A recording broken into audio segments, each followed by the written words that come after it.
Blackstone Audio presents Cop Job by Chris Knopf. This book is read by Keith Szarabajka. Chapter 1. I got there just in time to see the crane hoist Alfie Aldergreen out of Hawk Pond. He was still strapped in his motorized wheelchair. Gray-green salt water poured off his rigid body and cascaded over the chair's tubular chrome framing. His head was twisted back and his eyes were closed, thank God, though his tongue, a swollen purple mass, protruded through his lips, which were partly chewed away. Dead bodies are never pretty. The scene was lit like a night game at Yankee Stadium. Cops in uniforms and political people from the town milled around. Few had official functions to perform, but all tried hard to look as if they did. I saw Joe Sullivan in the middle of it all, a Southampton town detective upon whose broad shoulders the burden of sorting through this dreary affair had already settled. I was called there by Jackie Swaitkowski, a lawyer who worked for a philanthropic law firm specializing in hard-luck cases like Alfie's.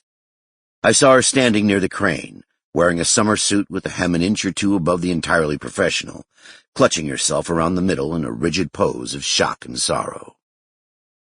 When I tried to go to her, a patrol cop stopped me by shoving the end of a nightstick in my chest. "Step back," he said. "This is a secured area." I looked down at the stick.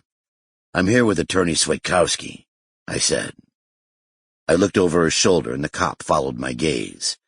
As luck would have it, Joe Sullivan and Jackie were deep in conversation. The cop dropped the stick and I brushed by, making a little more body contact than was probably necessary. "Oh, Sam," said Jackie as I approached. I let her put her arms around me and even gave her a slight squeeze. Sullivan just stood there and waited. "What the hell happened?" I asked him. "Your friend Hodges was fishing off the breakwater. When the tide went out, he saw the top of Alfie's head. It was almost sunset before he realized what it was." "Any ideas?" I asked. "Not yet," he said. "Jackie?" She looked down at the ground and shook her head.